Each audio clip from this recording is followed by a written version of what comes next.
morning. We've got the COT data video for the 9th of the 1st, 2023. And like last week, this will be attached to the Discord as well, this file. So you can just open it at your leisure and at your convenience. So what I would do is go to the chart page and then look there. And what we use is the net non-coms, which is your banks and institutions. So we saw a big surge on the euro. There's the euro USD buy there, but do note that they have sold it slightly there from the high. We went to 142 and then we went to 129. So fairly sizable difference in the contracts, and we were going to have resistance at these peaks anyway, and that's why I thought we might come up. And whether or not this is going to be a legit retracement, or we could actually see some proper resistance there, you know, and so fairly worrying for the euro. But remember, if things can't keep going up in straight lines, they have to zigzag. That's important. This could just be like a zag in order for the next zig, if you know what I mean. So this could be like a retracement for the next leg. So we've got to be just be aware that they have sold it from the week prior.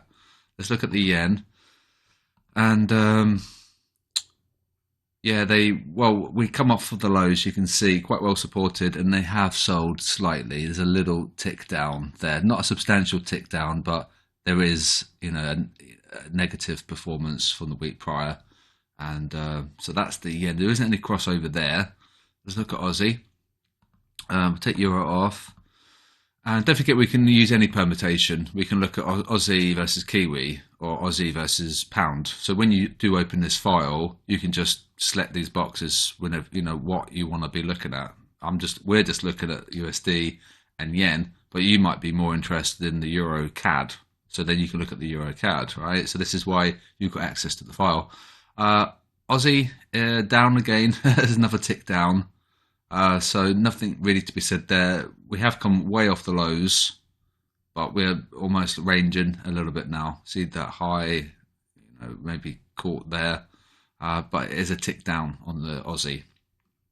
Okay, and the same with the pound, but the pound is stronger move to the downside, and that agrees with what Marco was saying in the Discord. So, you know, see what he's saying on that sheet that he's producing for us on a weekly basis. That it does agree with what he's seeing on a technical basis with the pound. So yeah, that's that's worth noting. And note that the USD is fairly strong. We are positive, but we've retraced a little bit. We're doing this like rounding thing. Can you see?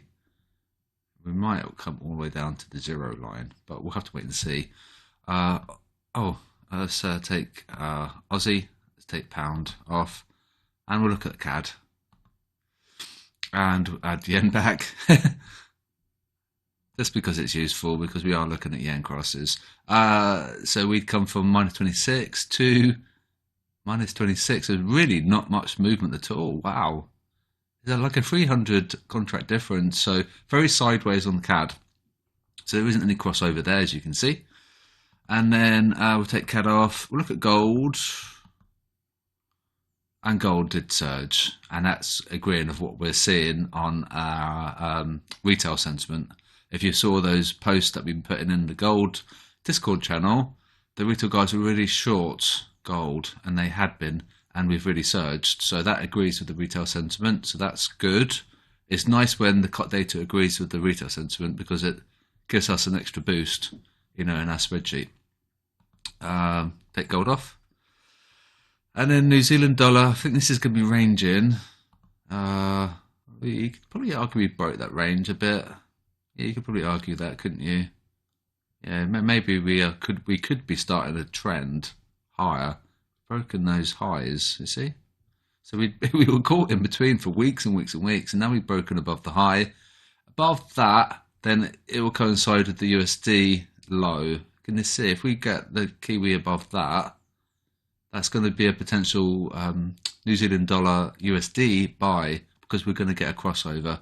Then we'll have the support from that high, and then if that falls, that's going to be a buy op on NU. Okay, and then Swiss franc, and then we're done.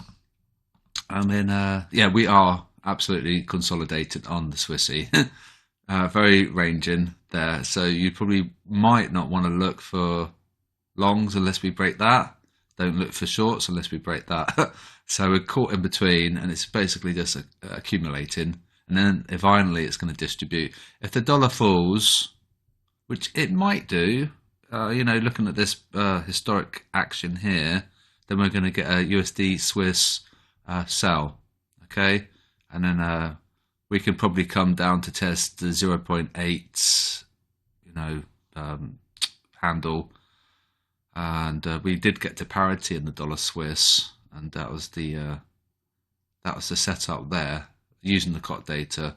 There's the USD Swiss long, because the contract's difference from the week prior, and the contract's difference from the week prior, and then that's the buy, and then that's the sell, and then using the difference there, and you can see the divergence of the two. Looks like we might be converging.